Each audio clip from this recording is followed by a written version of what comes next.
Dicen que la puntualidad es una de las virtudes más extraordinarias de un ser humano y hoy me queda correctamente claro de qué estamos hablando. El día de antier platicaba yo con gente de la Coordinación de Comunicación Social del Gobierno del Estado de Michoacán acerca de la posibilidad, decía yo, necesitamos que me digan qué obras estamos haciendo, cuáles son los proyectos importantes, cuál es la prioridad del gobierno desde su ingreso hasta ahorita, y me dijeron, vamos a mandarle indicado al secretario de Planeación y Desarrollo, el ingeniero Francisco Octavio Aparicio, y ahí te va a platicar esto. Y aquí está, llegó antes que yo con la pina del mundo, llegó antes que yo, que generalmente a veces empiezo el programa desde el coche, a veces empiezo el programa llegando aquí, luego rayando el caballo, pero con el gusto de saludarlo, desde hace ya muchos años lo conozco, un funcionario muy dedicado a su trabajo, muy puntual y muy ocupado. Buenos días, ingeniero. Buenos días, Rafael, y buenos días a todo tu auditorio. Primeramente, gracias por darme la oportunidad de estar en este programa y decirte, bueno, pues como siempre, en la disposición de ustedes, de los medios de comunicación, y por supuesto, porque a través de ustedes mismos, pues damos a conocer algunas de las acciones más importantes que en este caso el gobierno del Estado realiza y realizó en este periodo último de gobierno, que es el año que lleva el gobernador Fausto Vallejo Figueroa. Muchas gracias por eso. Febrero de 2012, quiero remontarme al momento en que termina la toma de posesión, termina esta parafernalia del gusto por el cambio de su partido, de su equipo de trabajo, y de repente hay que sentarse en la Secretaría de Planeación y Desarrollo y decir, ¿por dónde empezamos? ¿Qué vamos a hacer? ¿Cuál es la prioridad? Supongo yo que en la etapa de transición detectaron las actividades, lo bueno, lo malo, lo incompleto, lo falto de información, lo falto de todo, pero había que ponerse a trabajar. Claro que ¿Cómo sí se establece esta ruta crítica? Mira, precisamente, Rafael, acaba de señalar algo muy importante. En este periodo de transición, obviamente no tenemos acceso a la información directa del gobierno. Se hace un trabajo, se crean equipos que empiezan a trabajar, que empiezan a analizar la situación social, económica del estado de Michoacán y se revisan cuáles son aquellos aspectos que hay que apuntalar, cuáles son aquellos aspectos que están en situaciones de mucha desatención y cuáles son aquellos que hay que fortalecer. De esa manera se van creando las primeras líneas de acción, qué es lo que tenemos que hacer llegando. Y obviamente lo marcamos todo para la congruencia del gobernador electo en ese momento, dentro de su plataforma política que había presentado cuando él se registró como candidato al gobierno del estado. Y en la plataforma política él estableció 5 ejes rectores para toda su actividad, que hasta la fecha se han venido respetando. Uno de los, un primer eje es gobernabilidad con amplia participación social. Gobernabilidad con amplia participación social, que el simple nombre lo dice de manera muy importante, quiere decir, las acciones de parte de la gobernabilidad deben implicar la participación de la sociedad en las tomas de decisiones, particularmente aquellas las más importantes. Entonces, ese es un punto fundamental. El segundo eje que estamos, que nos permite conducirnos en este trabajo, es una sociedad con mayor calidad de vida. Quiere decir, perdone con el problema de mi garganta, este segundo eje va encaminado precisamente a toda la parte de carácter social, la salud, la educación, la pobreza, desigualdad. Todos esos términos y todos esos conceptos están involucrados en este segundo eje. Se los digo, déjeme digo a mi público, se los digo no porque yo me lo sepa, es que estoy checando el ejemplar del primer informe de gobierno y aquí precisamente habla de los ejes y de cada punto de lo que tiene. No piensa usted, que Rafael ya se la sabe todo. No, yo aquí aporto una palabra nada más. El tercer eje, ingeniero. El tercer eje es una economía sustentable al servicio de los michoacanos. Eso es el desarrollo económico del estado, es toda la parte de infraestructura que tiene que dar condiciones para que el estado lleguen inversiones, le den confianza al inversionista y pueda generarse nuevos empleos. Y el cuarto eje es un desarrollo para todos y equidad entre las regiones. Es toda la conectividad, particularmente terrestre, y para que haya integralidad en las diferentes regiones del Estado y pueda tener las bases para que pueda desarrollar con mayor prontitud. Y el quinto eje es un gobierno eficiente, transparente y al servicio de la gente.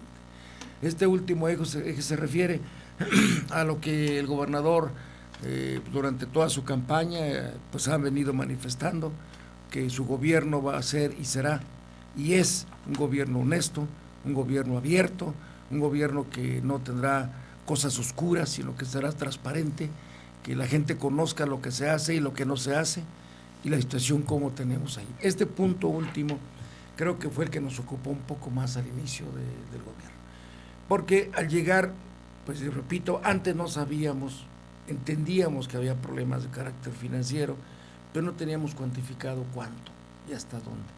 Entonces cuando ya llegamos, bueno, pues lo primero que nos encontramos fue ese gran problema, un problema muy difícil, muy complicado, con una serie de pasivos que ahogaban al gobierno, con adeudos precisamente a proveedores, a contratistas, con más deudos a los presidentes municipales, programas que no se habían ejecutado, el recurso había llegado y que no se habían ejecutado. Entonces habría que ordenar la casa. Y eso nos llevó varios meses, ordenando la casa, revisando exactamente dónde estaban los problemas. Y obviamente sin desatender lo fundamental. Y lo fundamental, por supuesto, que hasta la fecha sigue siendo, es la parte sustantiva de un gobierno. Quiere decir, la educación, la salud, la seguridad, la atención a los grupos vulnerables y el sector agropecuario. Que yo siento, ingeniero, que cuando el electorado se volcó precisamente en contra del partido que estaba gobernándolo 10 años antes, con un periodo de 10 años, y abrumadoramente le dice, no quiero más nada contigo. Y le dicen a Fausto Vallejo, queremos que tú guíes los destinos de Michoacán, con la premisa fundamental de los temas que usted comenta, seguridad, educación, empleo, inversión. Al paso de 365 días, casi 370 y tantos ya, ¿qué cuentas se le dan a Michoacán en estos rubros? ¿Cómo andamos en esto que usted me dice, las necesidades básicas, educación, seguridad? Sí, yo creo que en ese aspecto hay cosas que sí se han logrado y de manera muy positiva. Yo creo que la gente y tiene razón al esperar resultados prontos. Y lo que se ha venido haciendo es dándole primero seguridad a la inversión. En este año, bueno, llegaron alrededor de 900 millones de dólares al territorio de Michoacán, con inversiones particularmente en la costa, en el puerto. Se generaron cerca de 9,000 millones, de 9,000 empleos directos, de acuerdo a las propias cifras que el Instituto Mexicano del Seguro Social proporcionó desde el año pasado a este año. Se contribuyó de manera especial para que los campesinos tuvieran los insumos que requerían para preparar sus tierras allá por el mes de marzo, abril del año pasado. Y bueno, eso nos acompañó con un buen temporal. Y el año anterior fue uno de los años con mayor productividad en el sector agropecuario, que me parece que eso ha permitido que particularmente el sector productivo en este momento esté viendo resultados muy importantes en su actividad. En el campo de la salud, uno de los reclamos fundamentales que la gente le dio al gobernador durante casi todo el recorrido de su campaña fue precisamente la falta de medicamentos en las diferentes clínicas oficiales. Dos cosas le pidieron al gobernador que yo recuerdo muy bien. No había medicamentos y segundo, que los médicos asignados se iban el viernes por la tarde y regresaban hasta el lunes al mediodía. Y ellos decían, bueno, pues nosotros no podemos enfermarnos el fin de semana porque no tenemos médico. Eso fue una de las prioridades que el gobernador empezó a marcar y hemos avanzado en un gran porcentaje en ese aspecto. De haber recibido un abasto promedio del 40%, que se calculó así el sector salud, bueno, estamos llegando casi al 80% en promedio en todo el estado. Es decir, se dirigió el poco recurso que teníamos a acciones prioritarias como estas. Entonces, ese es otro de los avances importantes que hemos tenido. Y el tercero, que me parece también fundamental, los ayuntamientos también tenían problemas, no solamente el gobierno del Estado. Un alto porcentaje de los ayuntamientos en su cambio de gobierno también llegaron con deudas, llegaron endrogados, llegaron debiendo pagar pues personal, indemnizar personal que acababa de salir. No tenían dinero. Entonces el gobernador decidió de manera muy clara y muy precisa: yo soy un gobernador municipalista, sé cuáles son los problemas de un presidente municipal y sé que ahorita los presidentes municipales de Michoacán requieren apoyo. El dinero que tengamos, yo no voy a hacer obras este año, decía, porque no puedo hacer obras, pero lo que yo tenga disponible para eso, démoselo a los estados, a los municipios. Y de esa manera fue, y me parece que fue otro logro. ¿Por qué? Porque recibimos con un programa importante que hace el gobierno del estado con los ayuntamientos, que se llama Obra Convenida. Recibimos nosotros un adeudo que casi era el 50% del año pasado. Y ese adeudo se pagó exactamente en este año. El gobernador dijo: yo tengo dos opciones. La primera opción es decir que ese no es un adeudo que yo dejé, yo vengo llegando nuevo, y poder ignorar ese adeudo y buscar otros canales. ¿Para qué? Para que los ayuntamientos pudieran tener financiamiento. Sin embargo, lo aceptó, y con dinero del gobierno del estado de 2012 se pagaron adeudos del 2011 que habían venido arrastrándose en beneficio de los 113 ayuntamientos. Entonces, ese tipo de decisiones me parecieron importantes, de un gobernante que, más allá de ver su propia imagen, más allá de ver el impacto que puede ocasionar lo que está desarrollándose, pues ve por delante las necesidades de la gente. Cuando en 2002, más o menos, poco tiempo más, quizás, se hace una fusión que fue en su momento muy llamativa. Se crea la que le llamarían la Supersecretaría Planeación y Desarrollo, que es donde usted está ejerciendo, ingeniero. ¿Cómo planear, cómo desarrollar ya en este tiempo, 10, 11 años después, cuando la grieta económica es enorme, cuando los recursos son limitados, cuando los ayuntamientos, como usted lo menciona, pasan por problemas que antes de generación de obra tienen que garantizar su gasto corriente? ¿Cómo activar esta supersecretaría que maneja la economía, que maneja el desarrollo estratégico, no solamente de un día, de un mes, de un año, sino está proyectando el crecimiento de Michoacán por años?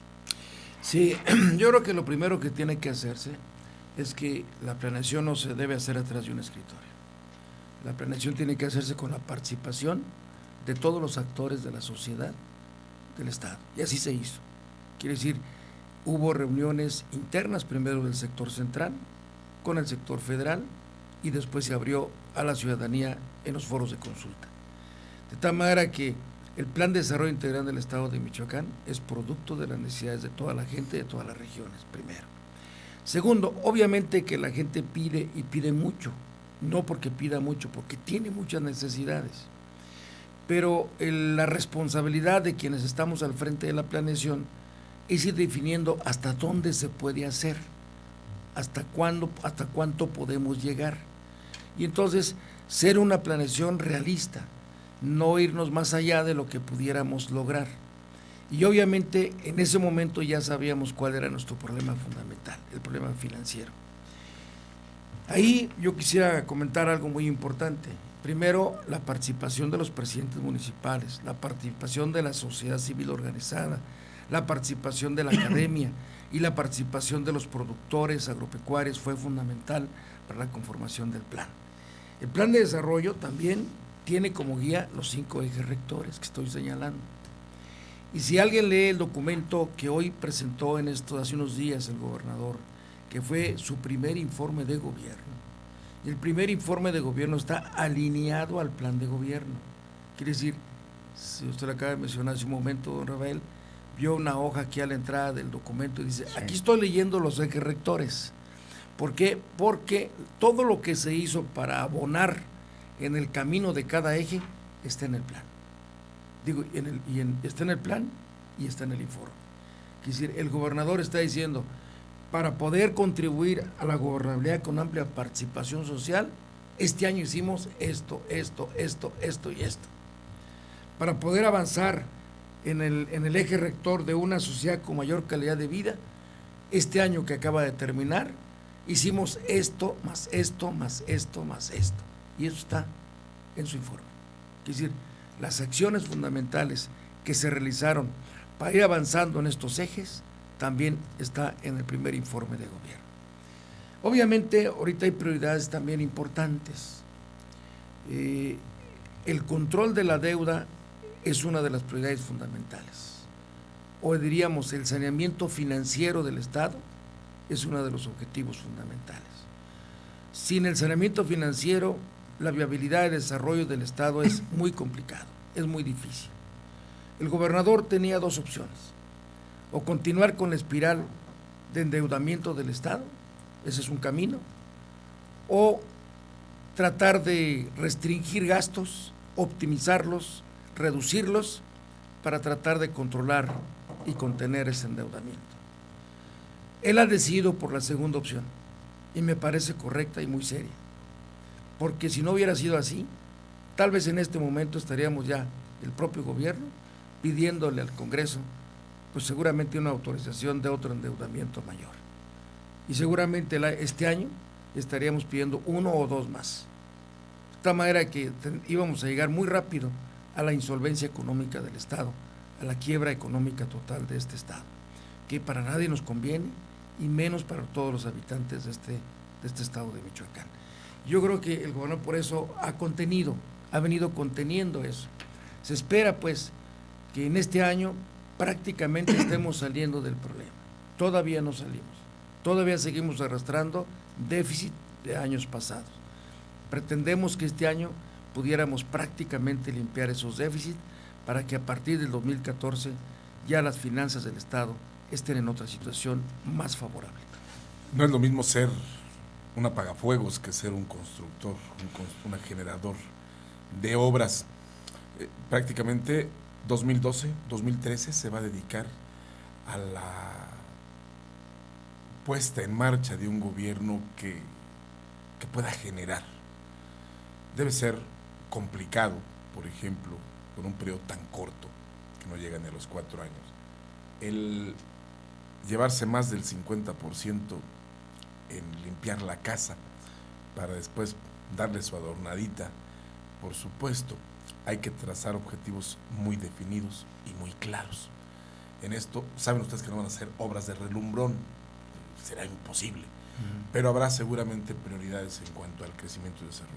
Por supuesto, inclusive estamos obviamente con la seguridad de los compromisos del presidente Enrique Peña Nieto, que son obras importantes para el Estado de Michoacán, obras que van a detonar diferentes regiones del Estado y que obviamente a partir de este año se iniciarán algunas ya.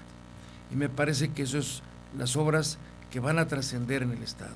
El gobernador, desde que anduvo en campaña y después de que estuvo en campaña el actual presidente Enrique Peña Nieto, él presentó los compromisos fundamentales del Estado. Y afortunadamente el actual presidente de la República hizo ese compromiso por escrito y firmado, y precisamente ahora, a partir de este año, empezaremos ya a revisar y tener de manera muy tangible la respuesta del presidente de la República. Y eso nos va a ayudar muchísimo, particularmente porque son obras de infraestructura importantes para el Estado, que van a detonar diferentes regiones en aspecto económico. Yo además quisiera agregar algo más, Rafael. Me parece importante, lo que tú acabas de decir. Yo quiero repetir algunas frases más o menos que ha dicho el gobernador. Y ha dicho, bueno, si hubiéramos seguido el camino del endeudamiento mayor, pues es un camino que políticamente es más cómodo. Quiere decir, simplemente vamos a tener dinero, y vamos a tener dinero para hacer obras, pero va a ser dinero prestado. Entonces, a lo mejor políticamente es el mejor camino, pero es el peor camino para el pueblo de Michoacán, porque lo estamos llevando al precipicio. ¿Cuál es el otro camino? El camino de empezar a retener la deuda, a apretarnos el cinturón, a reducir gastos, costos y enfocar de manera muy particular los recursos a apoyos y obras prioritarias. Y ese camino tiene un costo, y tiene un costo político también.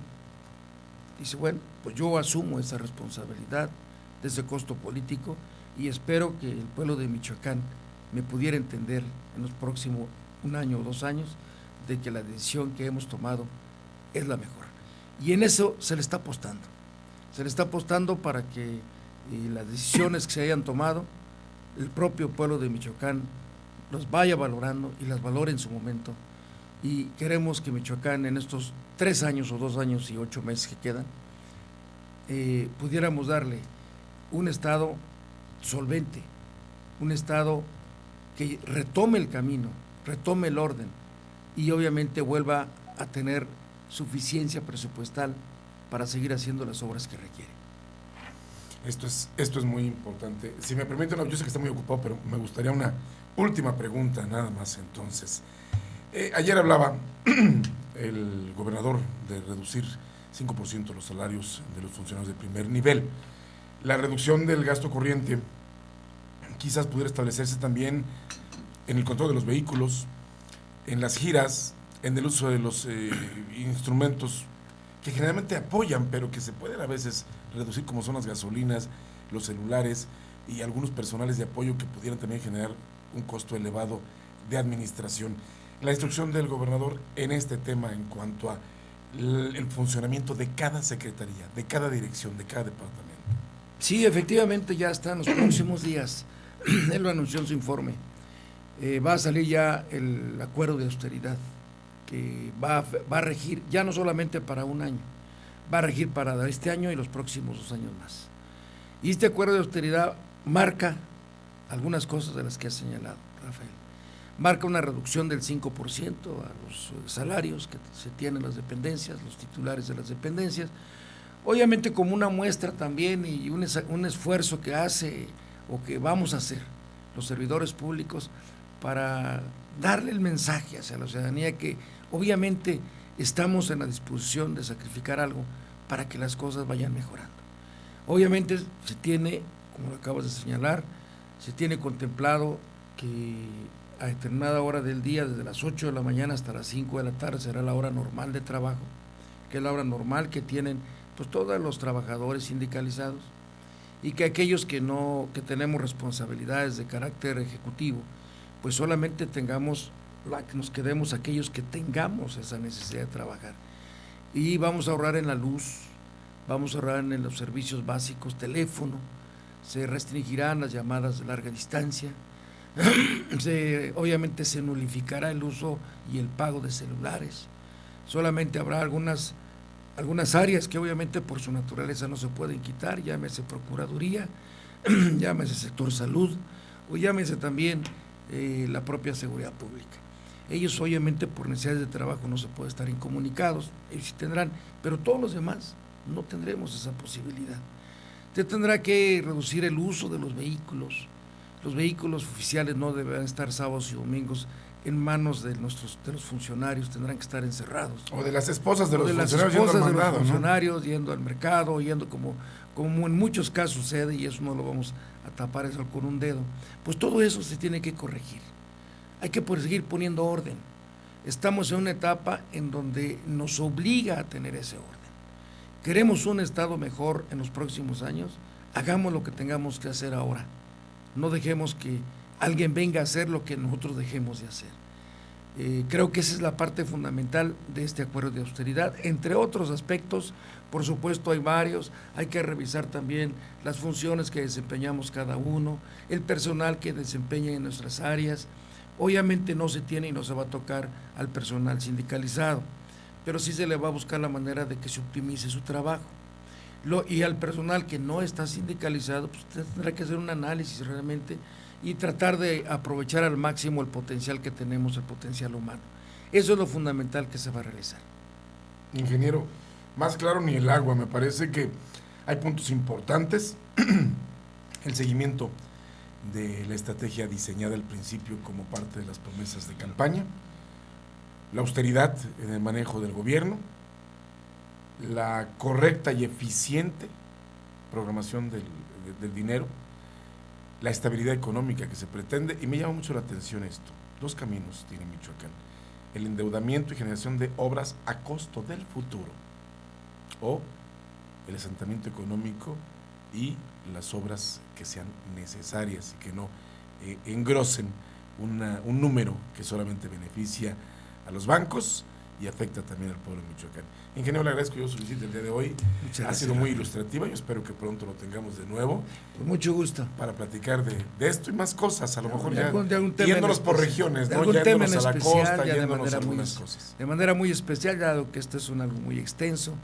Y bueno, ya si así lo consideras, algún tema en particular lo tocaremos y con mucho gusto. Ingeniero, muchas gracias. Ándale. El ingeniero Francisco Octavio Aparicio, secretario de Planeación y Desarrollo del Gobierno del Estado de Michoacán. Voy a una pausa, primero la pausa y luego regreso, porque hoy tenemos el top de la música grupera. Más adelante también la cuestión de los periódicos, el análisis político y bueno, lo que está sonando también en estos momentos en el Estado de Michoacán. Regresamos después del corte.